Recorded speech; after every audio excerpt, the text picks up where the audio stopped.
Hello दोस्तों, आज बात करेंगे ईस्टर आइलैंड के स्टैचूज़ के बारे में और ढूंढेंगे कुछ सवालों के जवाब, जैसे कि इन स्टैचूज़ को किसने बनाया, ये स्टैचूज़ क्या रिप्रेजेंट करते हैं और इन स्टैचूज़ को आइलैंड के अलग अलग हिस्सों तक कैसे पहुंचाया गया। आज हम मिलकर इन तमाम सवालों के जवाब ढूंढेंगे। अगर आपने हमारे चैनल को अभी तक सब्सक्राइब नहीं किया है तो प्लीज़ सब्सक्राइब कर लीजिए और साथ ही वो बेल आइकन भी दबा दीजिए। इससे हमारी आने वाली हर वीडियो का नोटिफिकेशन आपको मिल जाएगा। तो चलिए शुरू करते हैं। ईस्टर आइलैंड रापा नुई के नाम से भी जाना जाता है। ये आइलैंड पैसिफिक ओशन में है और चिली के वेस्ट साइड पर है। चिली के कैपिटल सैंटियागो से इस आइलैंड तक पहुंचने में बाय एयर करीब 5 घंटे लगते हैं। ये जानकर हैरानी होती है कि कभी इस आइलैंड पर लोग रहते थे, क्योंकि इस आइलैंड पर बहुत कम रिसोर्सेज मौजूद हैं। यहाँ पे ज़्यादा पीने लायक पानी मौजूद नहीं है, कोई कैटल नहीं है और ना ही यहाँ पे मेटल है। ये आइलैंड पूरी दुनिया में मशहूर है अपने स्टैचूज़ के लिए। इन स्टैचूज़ को मोआई स्टैचूज़ कहा जाता है।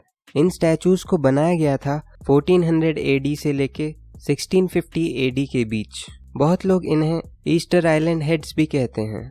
ये एक मिसकंसेप्शन है, क्योंकि ये सिर्फ हेड्स नहीं हैं, ये पूरी की पूरी बॉडीज़ हैं। जैसा कि आप इस फोटो में देख सकते हैं कि इनके सिर्फ सर दिखाई दे रहे हैं, पर असल में ये तो पूरी की पूरी बॉडी है। इनकी आधी से ज़्यादा बॉडी ज़मीन के अंदर गड़ी हुई है, इसलिए इन्हें देखकर ऐसा लगता है कि ये सिर्फ सर हैं। पूरे आइलैंड में लगभग 1000 स्टैचूज़ हैं और इनका वेट अप टू 86 टन्स तक हो सकता है और इनकी हाइट 10 मीटर्स तक हो सकती है। ये सारे स्टैचूज़ रानो रराकू नाम के वोल्केनो से कार्व करके बनाए गए हैं। अब सवाल आता है कि इन स्टैचूज़ को किसने बनाया। इन स्टैचूज़ को वहाँ पर रहने वाले मूल निवासियों ने बनाया था, लेकिन कुछ लोगों का मानना है कि इन्हें एलियंस ने बनाया था। मुझे तो एलियंस वाली बात पर यकीन नहीं है, लेकिन मैं आपके विचार जानना चाहूँगा। आप मुझे कमेंट करके बताइए कि क्या आपको लगता है कि इन्हें एलियंस ने बनाया था। अब सवाल आता है कि ये स्टैचूज़ क्या रिप्रेजेंट करते हैं। ये स्टैचूज़ बनाए गए थे वहाँ के चीफ या फिर इम्पोर्टेंट लोगों के लिए जिनकी मौत हो चुकी थी। इन स्टैचूज़ को रेक्टेंगुलर स्टोन प्लेटफॉर्म पर रखा जाता था, जिसे अहू कहते हैं, जो कि टूम्स है उन लोगों के जिनको स्टैचूज़ रिप्रेजेंट करते हैं। जैसा कि आप इस पिक्चर में देख सकते हैं, हर स्टैचू के अलग अलग कैरेक्टरिस्टिक्स हैं। ऐसा इसलिए क्योंकि इन स्टैचूज़ को मरने वाले लोगों के अपीयरेंस के हिसाब से बनाया गया है। इसलिए इनमें से कुछ स्टैचूज़ लंबे हैं तो कुछ छोटे हैं, कुछ मोटे हैं तो कुछ पतले हैं। इन स्टैचूज़ को कार्वर्स का एक ग्रुप बनाया करता था।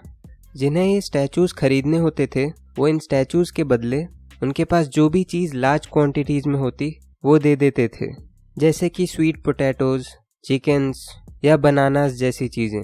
जब पहली बार 1722 में यूरोपियंस यहाँ पे आए थे तो सारे स्टैचूज़ अपनी जगह पर खड़े थे, लेकिन कुछ सालों बाद विजिटर्स ने बताया कि बहुत सारे स्टैचूज़ गिर चुके हैं और 19th सेंचुरी के एंड तक एक भी स्टैचू अपनी जगह पर खड़ा नहीं था। एक कॉमन थियरी ये है कि एक ट्राइबल वॉरफेयर में इन स्टैचूज़ को एक दूसरे के ऊपर फेंका गया था। ये सभी स्टैचूज़ आगे की तरफ गिरे हैं, यानी कि इनका फेस ज़मीन की तरफ है।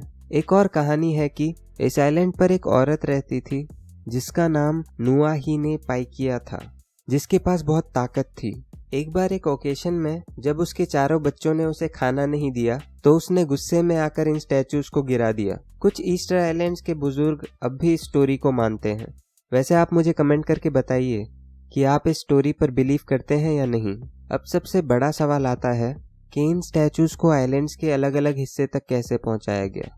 ये ईस्टर आइलैंड के सबसे बड़े रहस्यों में से एक है कि कैसे इस आइलैंड के लोगों ने 50-50 टन के स्टैचूज़ को इतने किलोमीटर्स दूर तक पहुंचाया, वो भी हिली टेरेन्स को पार करके। इनके ट्रांसपोर्टेशन को लेकर बहुत सारी थियरीज है, जिनमें से 4 थियरीज मैं आपसे शेयर करूंगा। पहली थियरी है अपराइट ट्रांसपोर्टेशन। ऐसे बहुत सारे स्टैचूज़ हैं जो कि गिर गए थे ट्रांसपोर्टेशन के दौरान। इनमें से कुछ अपने पेट के बल और कुछ अपने पीठ के बल गिरे हुए हैं। ये बताता है कि इन मोआई स्टैचूज़ को सीधे अपराइट पोजीशन में ट्रांसपोर्ट किया गया था। इस तरीके से ज़्यादा लेबर नहीं लगते थे इन स्टैचूज़ को फिर से खड़ा करने में, क्योंकि इन्हें सीधे यानी कि अपराइट पोजीशन में अपने डेस्टिनेशन तक पहुंचाया जाता था। दूसरी थियरी है ट्रांसपोर्टेशन ऑन रोलर्स। इस थियरी को सबसे ज़्यादा एक्सेप्ट किया गया। इस थियरी के अकॉर्डिंग स्टैचूज को लकड़ी के बड़े बड़े लॉग्स पर रखकर रोल किया गया। इस तरीके से स्टैचूज को सेफली ट्रांसपोर्ट किया जा सकता था। ये थियरी सुनने में कुछ हद तक सही लगती है। तीसरी थियरी है वॉकिंग बाय रॉकिंग। इस थियरी के अकॉर्डिंग मोआई स्टैचूज को चलाया जाता था अपने डेस्टिनेशन तक। हाँ, ये अपने आप चल के नहीं जाते थे, इन्हें रस्सी से चलाया जाता था, जैसा कि आप इस पिक्चर में देख सकते हैं। लेकिन ये तरीका बहुत टाइम कंज्यूमिंग है और स्टैचूज रास्ते में आसानी से गिर सकते हैं, इसलिए ये टेक्निक ज़्यादा असरदार नहीं है। और चौथी थियरी ये है कि एलियंस ने इनके ट्रांसपोर्टेशन में मदद की। वैसे आप मुझे कमेंट करके बताइए कि आपको इन थियरीज में से कौन सी सबसे ज़्यादा सही लगी। इस वीडियो में इतना ही दोस्तों। इस वीडियो को लाइक कीजिए, शेयर कीजिए और सब्सक्राइब कीजिए हमारे चैनल को, और साथ ही वो बेल आइकन भी दबा दीजिए। इससे हमारी आने वाली हर वीडियो का नोटिफिकेशन आपको मिल जाएगा। तब तक के लिए stay safe and stay healthy.